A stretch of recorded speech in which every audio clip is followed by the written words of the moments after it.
하나님의 말씀 시편 19편 1절부터 14절을 제가 봉독하겠습니다. 하늘이 하나님의 영광을 선포하고 궁창이 그의 손으로 하신 일을 나타내는도다.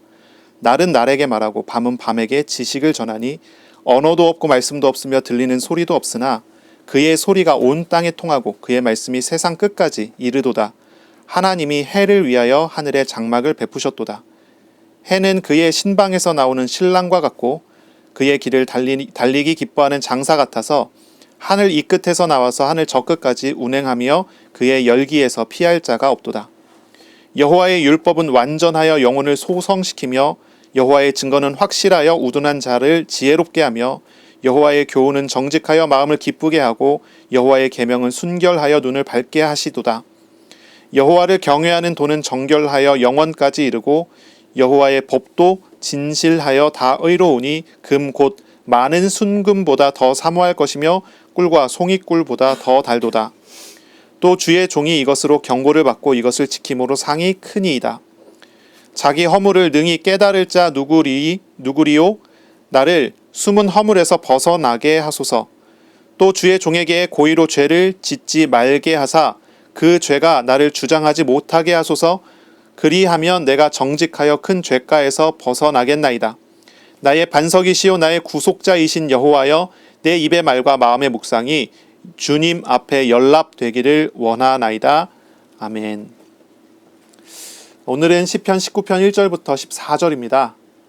주님 앞에 연락되기를 원하나이다 라는 제목으로 우리가 함께 하나님의 말씀을 나누겠습니다. 이 시편 19편은 이제 표제를 보시면 다윗의 시라고 되어 있고요. 그리고 인도자를 따라서 부르는 노래라고 되어 있습니다. 이것은 하나님께 예배할 때 사용되는 이제 찬양의 시라고 할 수가 있겠습니다. 이 시는 조금 유명한 그런 시 중에 하나고요.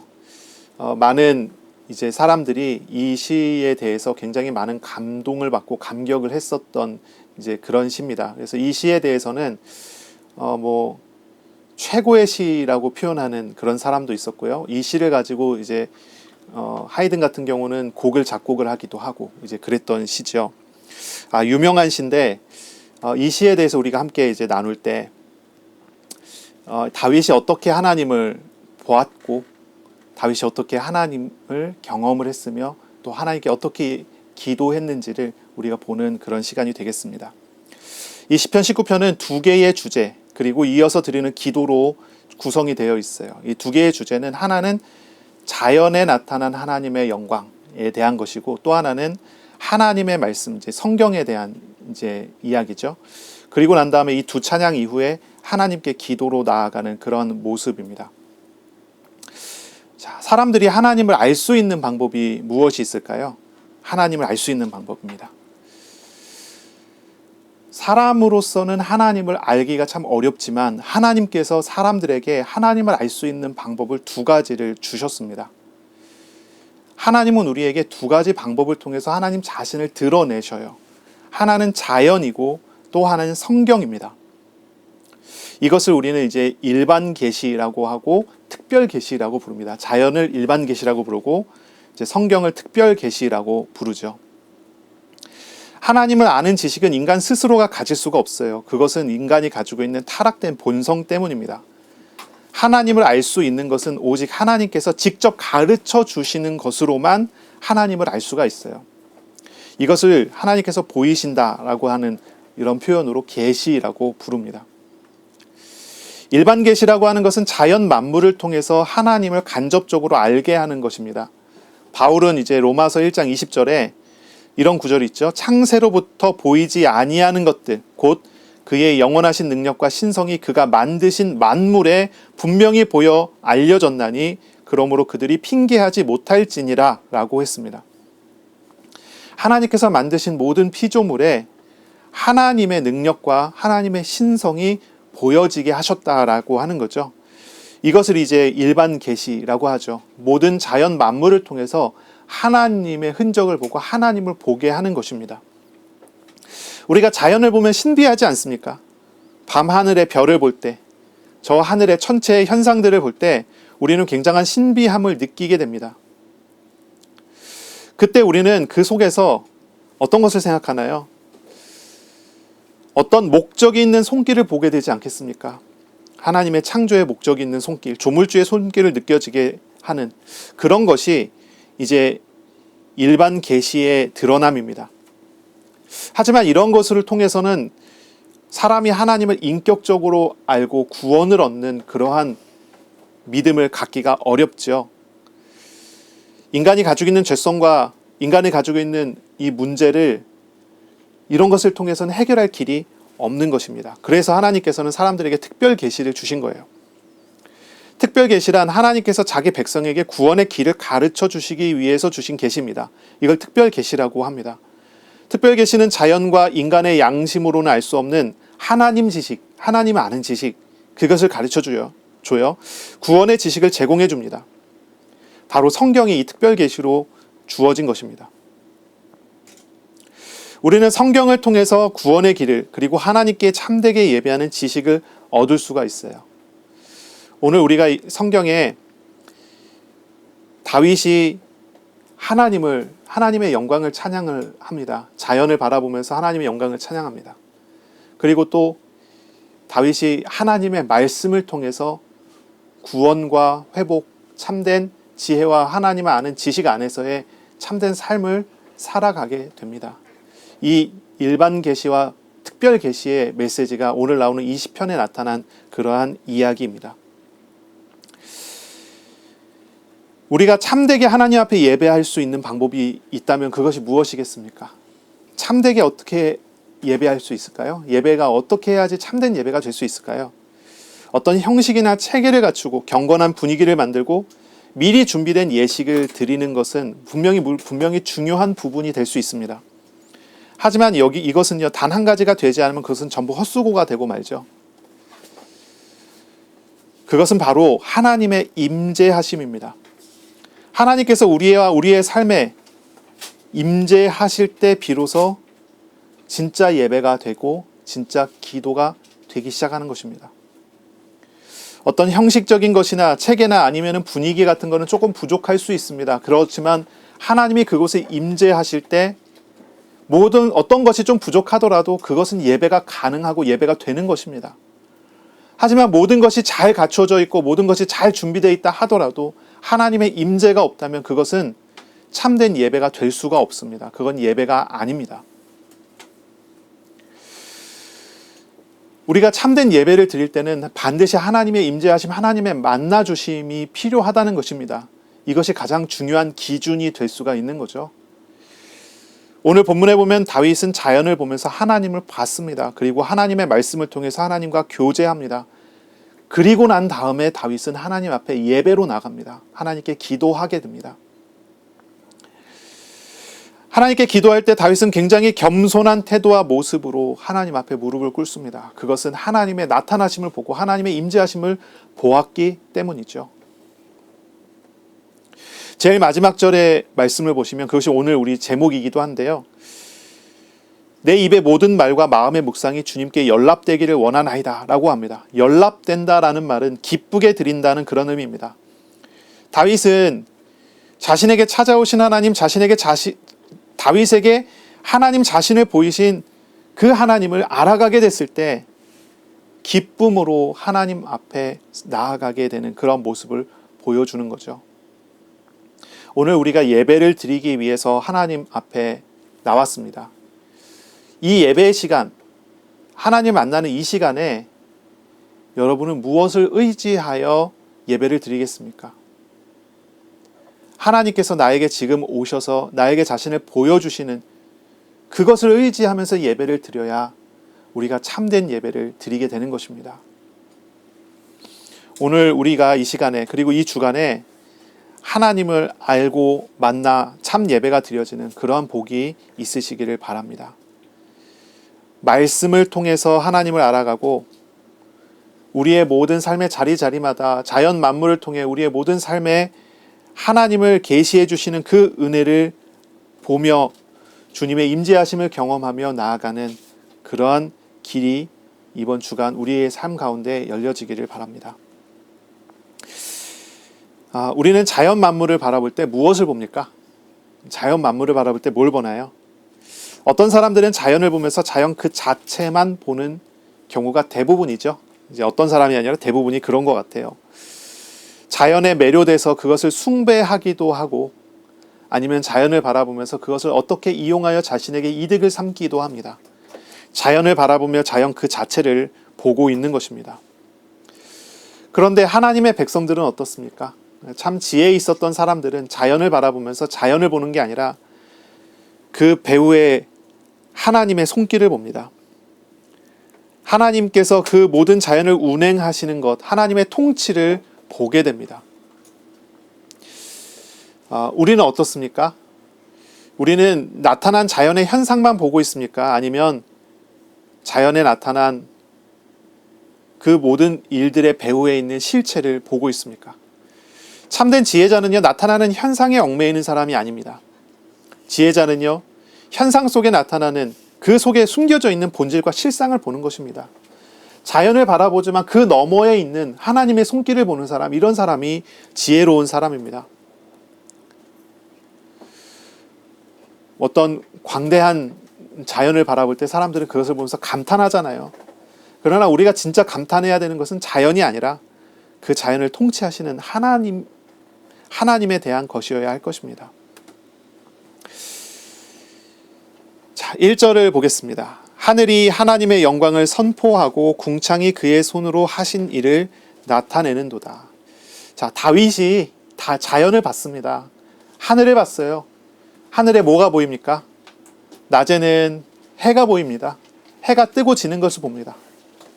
밤에는 달과 별들, 천체 현상들을 보게 됩니다. 다윗이 그 하늘을 봤을 때 다윗은 무엇을 봤습니까? 참된 지혜를 가지고 하나님을 보고 하나님의 영광을 봅니다. 다윗이 하늘을 보니까요, 하늘은 하나님의 영광을 선포하고 있다라고 이야기합니다. 하늘은 자꾸 나에게 말을 건네고 있습니다. 나에게 건네는 말은 하나님의 영광을 보라고 하는 말을 계속 건네고 있는 것입니다. 궁창이라고 했습니다. 이 궁창도 하늘이라는 뜻입니다. 그 하늘과 궁창 같은 말인데 반복해서 사용하는 거죠. 시적인 언어입니다. 그의 손으로 하신 일을 나타내는도다. 하늘이 하나님의 영광을 보라고 자꾸 나에게 말을 거는데요. 그 하나님의 영광은 무엇입니까? 하나님의 손으로 하신 일들을 보게 하는 것입니다. 하나님의 손으로 하신 일이 무엇입니까? 하나님이 창조하신 것, 그리고 지금도 하나님께서 그것을 하나님의 손길로 다스리시는 것을 보라고 말을 건네고 있다는 것입니다. 2절에 보니까요, 날은 날에게 말하고 밤은 밤에게 지식을 전한다라고 합니다. 날은 날에게 말하다라는 말이 이제 나바라고 하는 동사가 나오는데요. 이 말은 이제 쏟아낸다는 말로, 그런 표현으로 번역할 수가 있습니다. 날은 날에게 말을 쏟아냅니다. 날은 날에게 말을 쏟아내요. 그리고 밤은 밤에게 지식을 전합니다. 하나님을 아는 지식을 전합니다. 과거에 창조된 자연들이 지금도 계속 현재도 하나님의 손길에 의해서 다스려지고 있고, 그것은 지금도 여전히 하나님의 손길을 증명하는 도구들이라고 하는 것입니다. 그리고 이것들은 하나님의 통치가 계속되는 한 계속적으로 낮과 밤에 계속적으로 하나님의 살아계심을 증거하는 도구들이 된다라고 이야기를 합니다. 날과 밤이라고 하는 것은 이제 낮과 밤이라고 바꿔서 얘기할 수 있어요. 낮과 밤이라고 하는 것은 하나님이 창조하신 하늘의 구성이 하나님을 증거해 준다고 하는 그런 말들을 하는 거예요. 단순히 말하는 것, 말을 건네는 것을 넘어서 이것은 메시지를 쏟아낸다고 합니다. 쏟아내고 있습니다. 해와 달과 별들, 우주의 신비함을 한번 생각해 보세요. 그것은 단지 그곳에 그냥 머물러 있는 것들이 아닙니다. 그것은 과거에도, 지금도, 그리고 앞으로도 우리에게 말을 쏟아내고 있는 것입니다. 우리에게 하나님을 아는 지식을 전달해 주고 있습니다. 하나님의 창조의 목적이 있죠. 그 하나님의 창조의 목적이 무엇입니까? 하나님의 영광을 나타내는 것입니다. 모든 자연 만물은 우리에게 하나님의 영광을 나타내는 목적을 가지고 있어요. 우리가 자연 만물을 바라볼 때 하나님의 영광을 보게 된다. 이것이 우리가 하나님의 목적에 따라 그것을 바르게 보는 것입니다. 밤하늘을 한번 생각해 보세요. 완벽한 달의 주기를 한번 보세요. 별들의 주기를 한번 생각해 보세요. 높고 광대한 우주를 생각해 보세요. 그들이 그것의 신비함, 그 신비함의 목적이 무엇입니까? 그 중에 가장 중요한 것은 바로 우리에게 하나님의 영광을 증명하고 전달해 주는 것이라는 것입니다. 3절, 4절을 보겠습니다. 언어도 없고 말씀도 없으며 들리는 소리도 없으나 그의 소리가 온 땅에 통하고 그의 말씀이 세상 끝까지 이르도다. 이렇게 이야기합니다. 자, 이 자연은요, 언어가 없습니다. 이 자연은요, 말도 없습니다. 들리는 소리도 없습니다.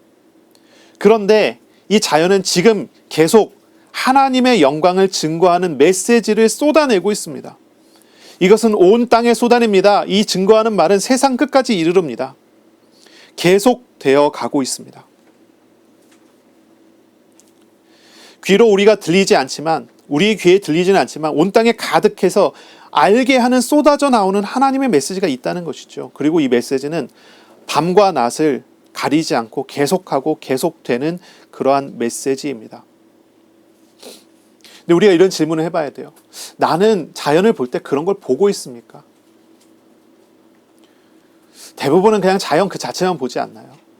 넓은 바다를 보고 와, 시원하다, 속이 터지는 것 같다, 이제 속이 시원해진다, 뭔가 아름답다, 참 자연은 좋구나, 이러고 그냥 끝나지 않습니까?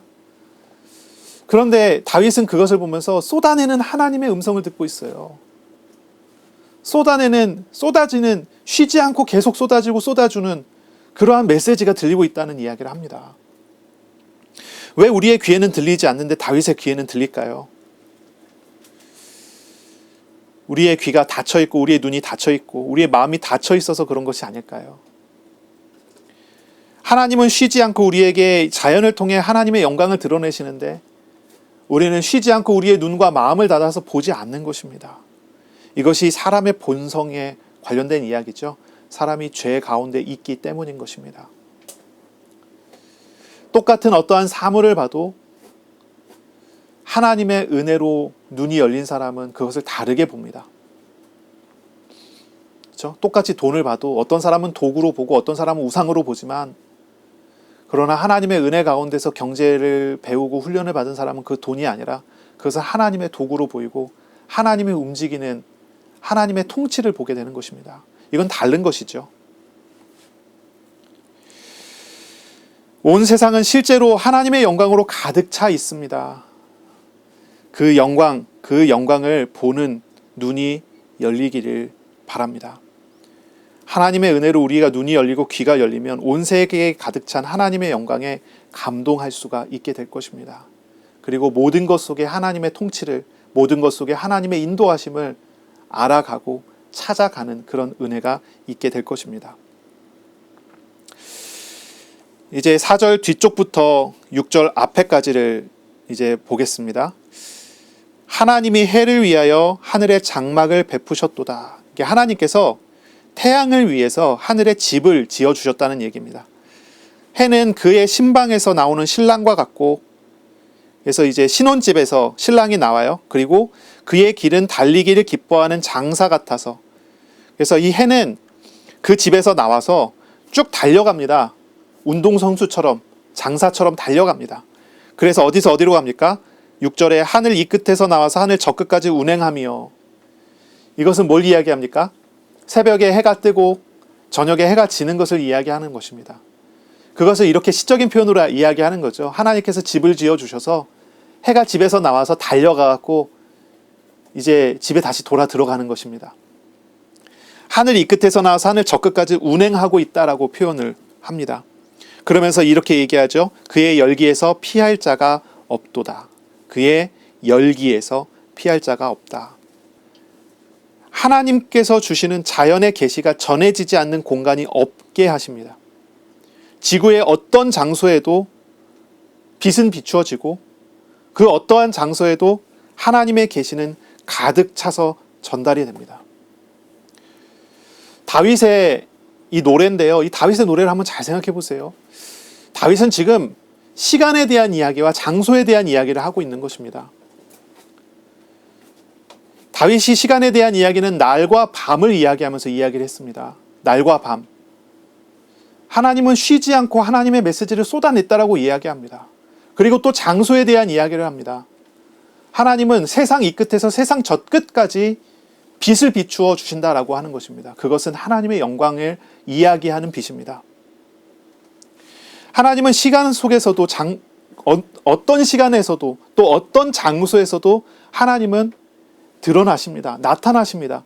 그것이 하나님께서 보여주시는 일반적인 계시의 모습입니다. 그런데 우리는 시간 속에서도 하나님을 보지 않으려고 하고 공간 속에서도 하나님 보지 않으려고 하죠.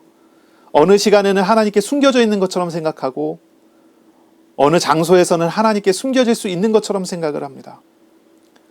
이것은 내 시간이야, 이것은 내 장소야 그러면서 하나님을 배척하는 모습을 가지고 있는 것이 사람들의 어떠한 모습이겠죠. 우리가 이번 주간에 정말 하나님을 알아갈 때 우리의 모든 시간 속에, 우리의 모든 공간 속에, 우리의 모든 시간, 분, 초 속에까지도 하나님 자신을 드러내시는 그 계시를 보고 주님을 알아가는 그런 은혜가 있기를 바랍니다. 이번 주간이 그랬으면 좋겠습니다. 자, 하나님은요, 일반 계시를 통해서 또한 일반적인 은혜를 주시면서 하나님의 영광을 나타내십니다.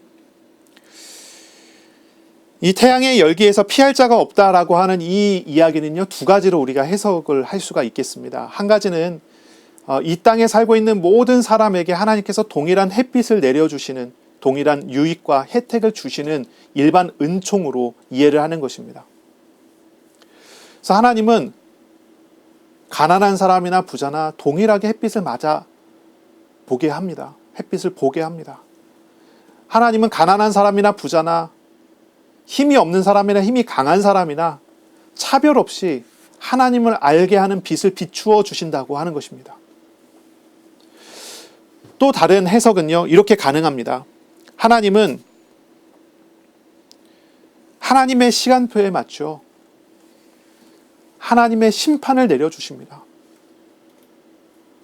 이 열기라고 하는 것은 피할 길이 없다라고 이야기하는 것은 심판에 대한 이야기이기도 합니다. 해가 뜨는 것은 시작이라고 이야기하고 해가 지는 것은 끝이라고 이야기를 합니다. 그래서 이 이미지는 또 하나의 인생의 종말 그리고 심판에 대한 이미지로 우리가 또 이해할 수 있는 그러한 구절이기도 합니다.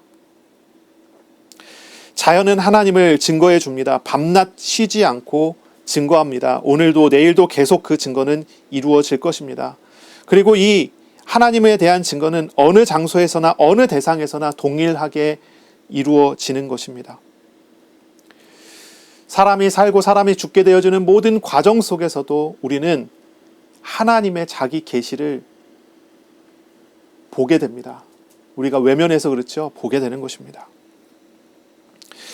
이 모든 자연들은 찬양의 대상이 아닙니다. 이 모든 자연은 우리가 자연의 창조자, 통치자를 알게 하는 하나님의 도구입니다. 자, 이 자연에 대한 이제 자연 계시에 대한 고백이 이렇게 나왔다면 이제 7절부터는 다윗이 이제 하나님의 말씀, 이제 성경에 대한 그러한 이제 고백이 이어지게 됩니다.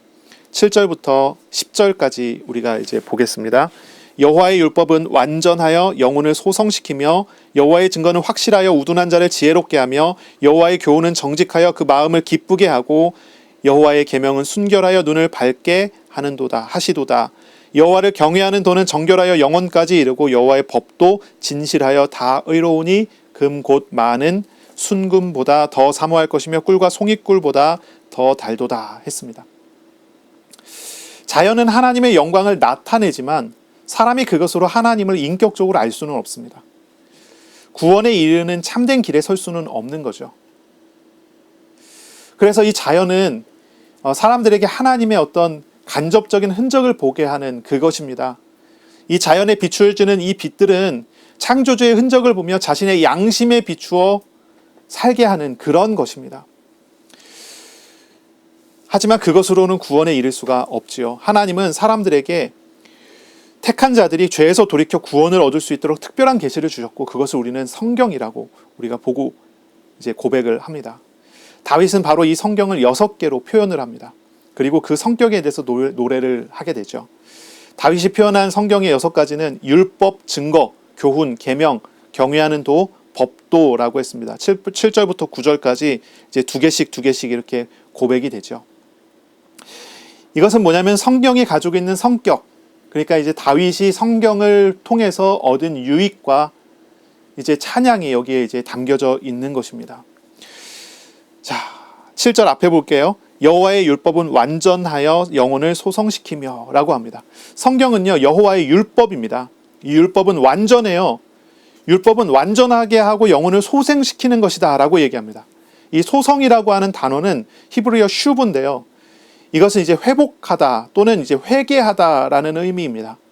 하나님의 율법은 완전해서요, 사람을 회복시킵니다. 회개시킵니다. 이것은 뭘 이야기합니까? 율법에 비추어 완전한 사람은 아무도 없다는 것이죠. 그러나 하나님은 그 율법을 통해서 사람에게 완전의 길로, 회복의 길로, 회개의 길로 이끌어 주신다라고 하는 그런 표현입니다. 죄와 우상에 얽매여서 비참에 처해 있는 인간이 어떻게 다시 살 수 있습니까? 그것은 율법을 바르게 받을 때 산다라고 이야기합니다.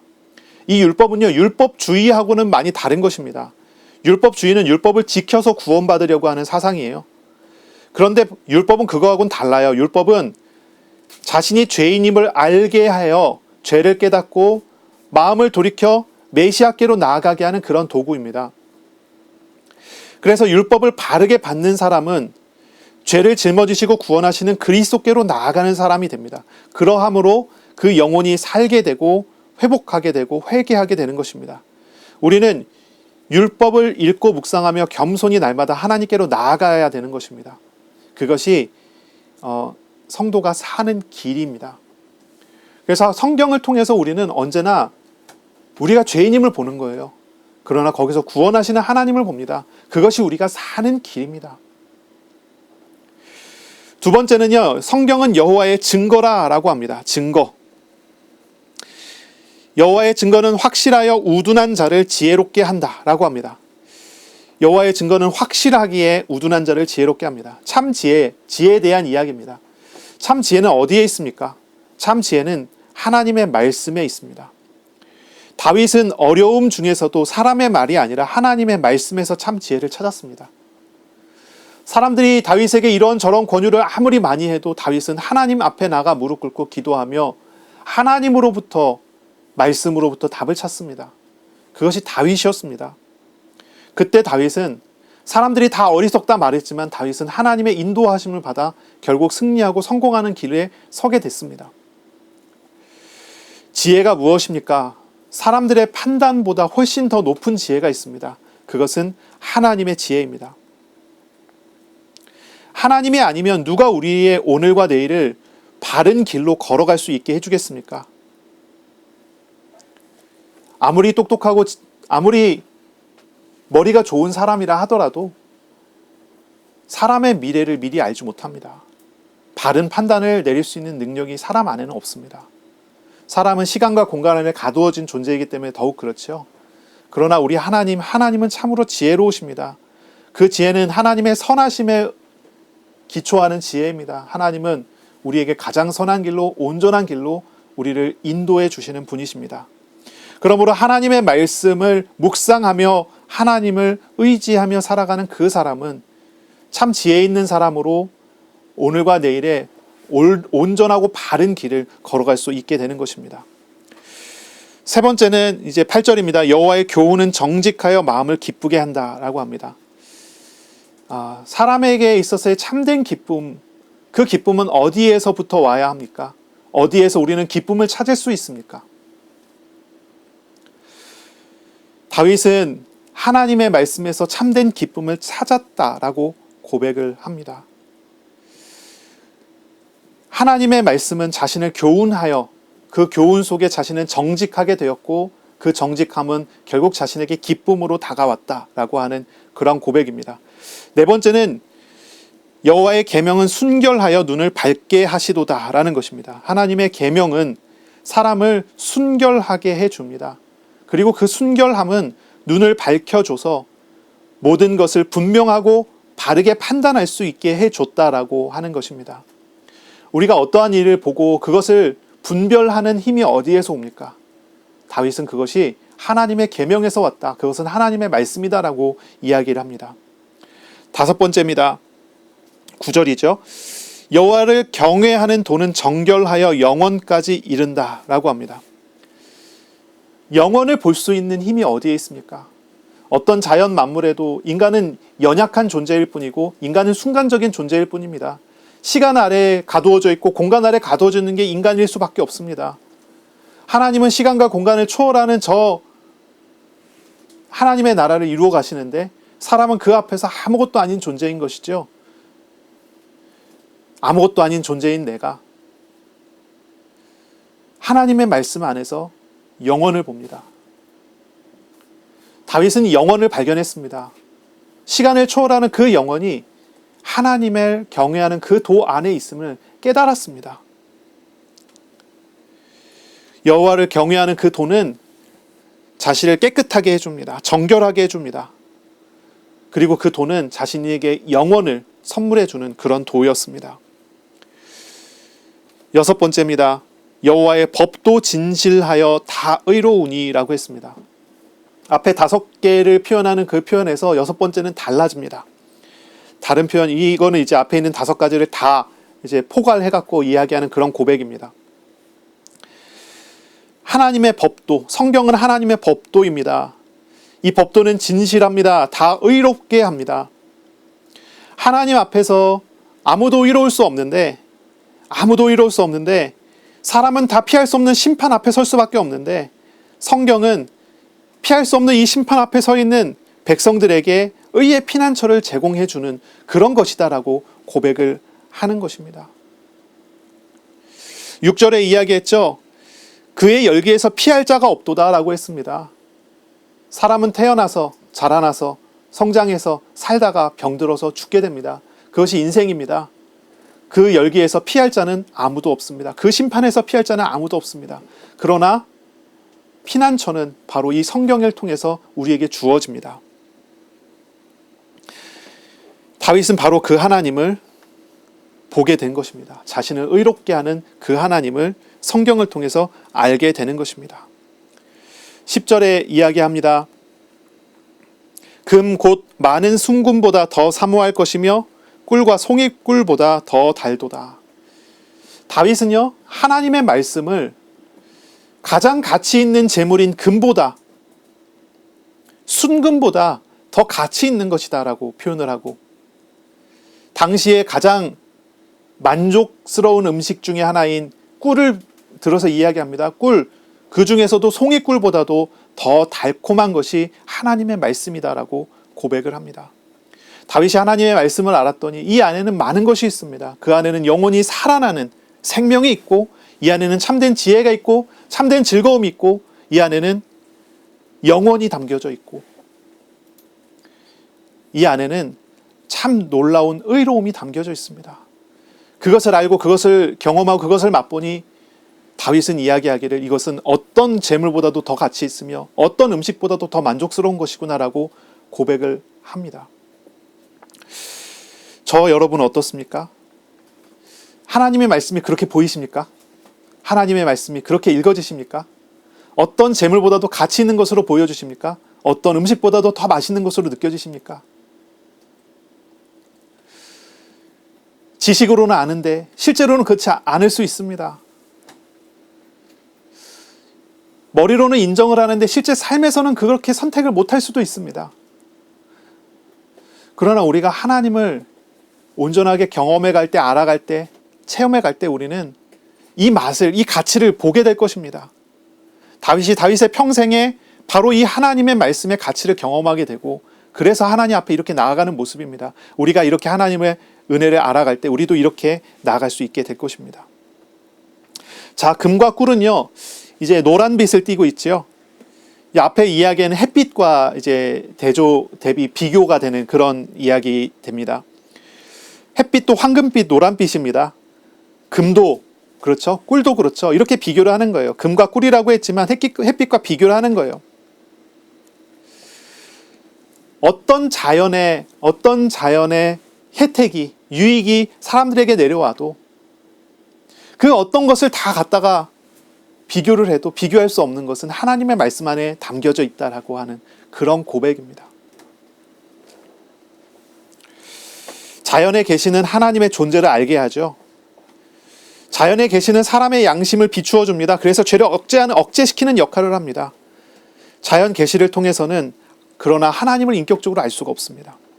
구원을 얻을 수가 없지요. 하지만 하나님의 말씀은 우리를 죄와 저주에서 구원하는 그리스도를 만나게 합니다. 그리스도와 교제하게 합니다.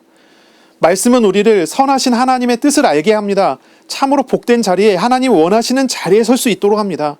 참된 지혜와 즐거움이 그 말씀 안에 다 담겨져 있는 것입니다. 우리가 말씀을 묵상할 때 말씀하시는 하나님을 경험하게 될 때 우리는 어떤 꿀보다도 단 만족스러운 음식을 먹게 될 것이고 어떤 재물보다도 가치가 있는 놀라운 축복을 누리게 될 것입니다. 말씀을 읽고 묵상하는 우리들이 다 됐으면 좋겠습니다. 말씀을 안 읽고 있다가 읽기 시작하려면 좀 어려울 수 있어요. 습관이 안 돼서 그렇고, 또 어떤 사람은 드라마의 회방, 이게 참 크죠. 드라마의 회방, 유튜브의 회방, 이런 게 있어요.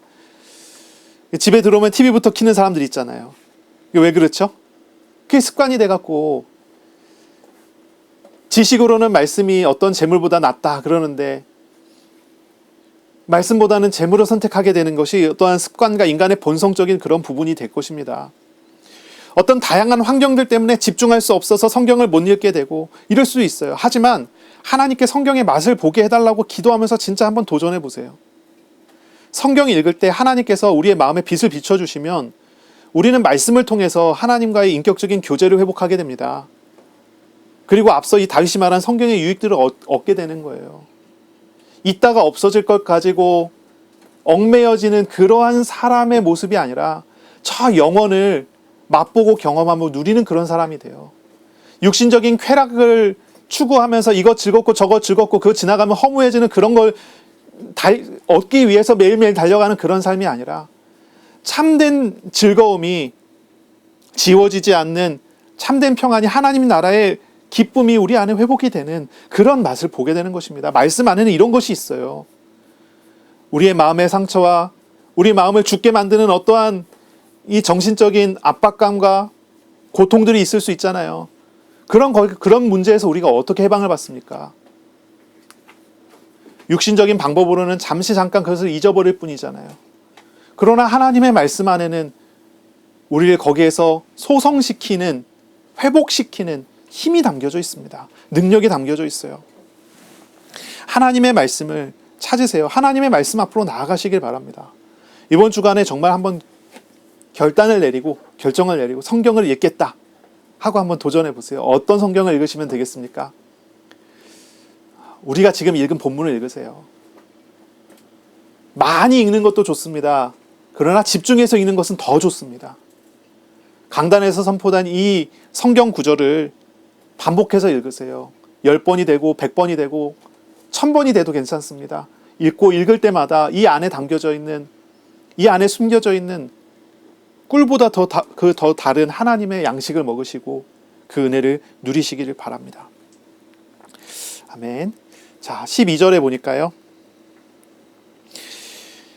다윗은 이제 이 하나님의 말씀의 맛을 보고 이렇게 이야기합니다. 자기 허물을 능히 깨달을 자 누구리요? 나를 숨은 허물에서 벗어나게 하소서. 또 주의 종에게 고의로 죄를 짓지 말게 하사 그 죄가 나를 주장하지 못하게 하소서. 그리하면 내가 정직하여 큰 죄가에서 벗어나겠나이다. 이렇게 얘기해요. 다윗은요, 자신의 허물을, 그것도 숨어있는 허물에서 스스로 벗어날 수 없는 존재라고 자기 자신을 고백해요. 자신은 죄인이라는 얘기를 하는 거예요. 13절에 다윗은 고의로 죄를 짓지도 주장하지 않게 해달라고 그렇게 얘기를 해요. 고의로 짓는 죄를 뭐라고 합니까? 옛날 성경에는 고범죄 이렇게 이제 이야기했는데요. 이거 이제 이번 성경에서는 풀어갖고 이제 번역을 한 거죠. 고의로 짓는 죄, 이거는 하나님을 대적하는 겁니다. 하나님을 대적하는 교만이에요. 다윗은 자기 자신을 돌아볼 때 자신의 허물이 있어요. 이거 죄가 있어요. 그것도 숨겨놓은 죄가 있어요. 그 정도가 아니라 더 심한 거예요. 하나님 앞에 교만하여 하나님을 대적하는 고의로 짓는 죄를 범할 수 있는 게 자기 자신이라고 말을 하는 거예요. 그래서 뭐라고 합니까? 하나님, 그 죄가 나를 주장하지 못하게 해 주십시오라고 이야기하는 거예요. 어떻게 하면 죄를 벗어버릴 수 있습니까? 숨은 죄를 벗어버릴 수 있습니까? 교만하여 하나님을 대적하는 죄를 벗어버릴 수 있습니까? 다윗은 바로 그 비밀을 11절에서 찾습니다. 11절입니다. 또 주의 종이 이것으로 경고를 받고 이것을 지킴으로 상이 크니이다. 하나님의 말씀이 다윗을 늘 경고합니다. 다윗의 죄를 경고하고 다윗의 숨은 죄를 경고하고 다윗이 교만하여 하나님을 대적하려고 하는 그러한 죄를 경고해 줍니다. 그래서 다윗은 하나님의 말씀으로 인해서 자신이 여기에서 자유로울 수 있음을 알고 고백을 합니다. 14절의 앞에 부분입니다. 나의 반석이시요 나의 구속자인 여호와여 라고 합니다. 하나님은, 말씀하시는 그 하나님은 나의 반석입니다. 말씀하시는 그 하나님은 나의 구속자, 구원자이십니다 라고 하는 거죠. 어떤 의지가 대단한 사람도, 어떤 사람도 스스로 죄를 짓지 않기로 결심을 해도, 교만을 버리기로 결심을 한다고 해도 죄에서 벗어날 수 있는 능력을 가지고 있지 않아요. 하지만 하나님, 말씀하시는 하나님 앞에 서면 어떻게 됩니까? 흔들리지 않는 반석이시기에, 우리 하나님이 그러한 분이시기에 우리를 지켜주시고 우리를 보호해 주시고 우리를 잘못된 길로 가지 않도록 경고해 주시고 우리를 바르게 설 수 있도록 은혜를 베풀어 주시는 것입니다. 우리가 말씀하시는 하나님 앞에 서면, 말씀하시고 일하시는 하나님의 도우심을 받으면 우리는 안전한 피난처에 들어가 쉬게 되는 것입니다. 우리가 하나님께로 나아갈 때 우리는 지킴을 받습니다. 로마서 8장 3절에 보시면 바울은 이렇게 말합니다. 율법이 육신으로 말미암아 연약하여 할 수 없는 그것을 하나님은 하시나니, 이렇게 얘기합니다. 우리의 죄, 우리가 이거 어떻게 벗어버립니까? 우리는 벗어버릴 수가 없어요. 그러나 우리에게 오신 우리의 죄와 우리의 모든 저주를 짊어지신 하나님을 의지할 때, 우리 하나님은 우리의 삶에 율법의 요구를 이루시는 하나님이십니다. 육신이 연약하여 할 수 없는 그것을 하나님이 하시는 것을 보게 하십니다. 성도의 마음에 오신 하나님을 의지하시기 바랍니다. 하나님은 우리에게 말씀하십니다. 그리고 우리를 도우십니다. 우리를 거룩한 삶으로 나아가게 하실 것입니다. 자, 이 노래의 제일 마지막입니다. 오늘 우리가 읽은 제목이기도 했죠. 자, 나의 반석이시여 나의 구속자이신 여호와여, 그렇죠? 나의 입의 말과 마음의 묵상이 주님 앞에 연락되기를 원하나이다 라고 했습니다. 주님 앞에 연락되기를 원한다. 연락이라는 단어 방금 우리가 이야기했었죠. 기쁘게 드린다는 뜻입니다. 자, 내 입의 말과 마음의 묵상이 주께 기쁘게 드려지길 원합니다. 이렇게 얘기한 거예요. 자, 입의 말은 무엇을 의미할까요? 입의 말. 그리고 마음의 묵상은 무엇을 의미할까요? 그리고 이것을 하나님께 기쁘게 드려지기 원한다라고 하는 표현은 무슨 말을 의미할까요? 자, 이것을 이제 아주 넓게 해석을 하면 이렇게 해석이 됩니다. 입의 말이라고 하는 것은 내 입으로 밖으로 나아가는 것을 이야기합니다. 이거는 뭐죠? 나의 말, 행동, 나의 행실, 내 밖으로 내 외부에 표출되는 모든 것을 표현하는, 상징하는 말로 내 입의 말이라고 표현할 수 있습니다. 마음의 묵상이라는 건 무엇입니까? 내 안에 있는 것, 내 속에 있는 모든 것을 표현하는 것입니다. 그래서 다윗은 우주 가운데 보이시는 하나님의 영광을 보고 말씀하시는 하나님 안에서 말씀으로 인하여 소생되어지는 자기 자신을 보고 하나님 앞에 기도하기를, 하나님, 내 밖의 모든 것과 내 안의 모든 것이 주님께 기쁘게 드려지기를 원합니다 라고 고백했다. 이렇게 해석을 할 수가 있습니다. 이걸 또 이제 우리가 좁게 해석을 한다면 조금 다르게 해석을 할 수 있는데요. 이렇게 해석이 가능합니다. 자, 다윗이 본 것은 무엇입니까? 자연 만물이 입을 열어 하나님의 영광을 쏟아냈습니다. 하나님을 아는 지식을 자연 만물이 쏟아냈습니다. 그렇게 말을 했습니다. 그것처럼 내 입의 말은 무엇입니까? 나도 자연 만물이 하나님의 영광을 증거하고 찬양하듯이 나의 외적인 말과 나의 행동으로 하나님을 찬양하겠습니다라고 하는, 하나님을 증거하겠습니다라고 하는 그런 표현으로 우리가 좁게 해석한다면 해석이 가능하죠. 마음의 묵상은 무엇입니까? 다윗이 하나님의 말씀을 통해 얻은 놀라운 유익을 이야기합니다. 그것을 생각하면서 이야기하는 것입니다. 하나님의 말씀을 묵상하며 그 말씀에 순종함으로 하나님께 자신을 드린다는 의미로 해석을 할 수가 있습니다. 뭐 이게 넓게 해석하든 좁게 해석하든 이것은 한 가지입니다. 하나님께 나를 드리는 기도가, 나를 드리는 예배가 되는 것입니다. 자신을 사랑하여 쏟아내 주시는 계시를 경험한 다윗은 자신이 하는 모든 말과 내적인 모든 것을 다 하나님께 드리겠다고 고백을 하는 거죠. 물론 이 다윗은요, 자신의 한계를 알고 있어요. 자신의 한계를 분명히 알고 있지만 하나님께 그렇게 되기를 또 간구합니다. 자, 여러분 자신을 하나님께 다 드릴 수 있나요? 내 입의 모든 말과 내 행동과 내 모든 외적인 것을 다 드리겠습니다. 내 안에, 내 내부에 있는 모든 것을 다 담아서 하나님께 드리겠습니다. 이렇게 드릴 수 있나요? 가능한가요? 내가 그렇게 할 수 없음을 알고 하나님께 그렇게 되기를 간구하는 모습입니다. 되기를 간구해요. 표현이 그렇잖아요. 내 입의 말과 마음의 묵상이 주님 앞에 연락되기를 원하나이다. 하나님 도와주세요. 이런 말이죠. 도와주세요. 우리 자신은 우리 자신의 한계를 알고 있을 것입니다. 그러나 그럼에도 불구하고 하나님 그렇게 되기를 원합니다 라고 하며 하나님께로 나아가는 이것이 은혜 받은 사람, 예배자의 모습이죠. 기도자의 모습입니다. 하나님을 정말로 알아가는 은혜 속에서 이렇게 주님께로 나아가는 저와 여러분이 되시기를 바랍니다. 진짜 은혜를 받으면요, 하나님을 닮아가요. 진짜 은혜를 받으면 하나님께서 나에게 모든 만물을 통해서 하나님 자신에 대한 증거를 쏟아내 보여주시듯이 우리가 정말 하나님께서 보여주시는 은혜를 경험하게 될 때 우리 또한 우리의 것을 가지고 하나님의 증거를 쏟아내는 그런 삶으로 나아갈 수 있게 되는 것입니다. 이렇게 되기 위하여 우리는 먼저 하나님과의 참된 교제, 하나님이 하나님 되심을 알아가는 은혜로부터 시작해야 될 것입니다. 먼저 하나님을 찾는 기도로부터 시작하세요.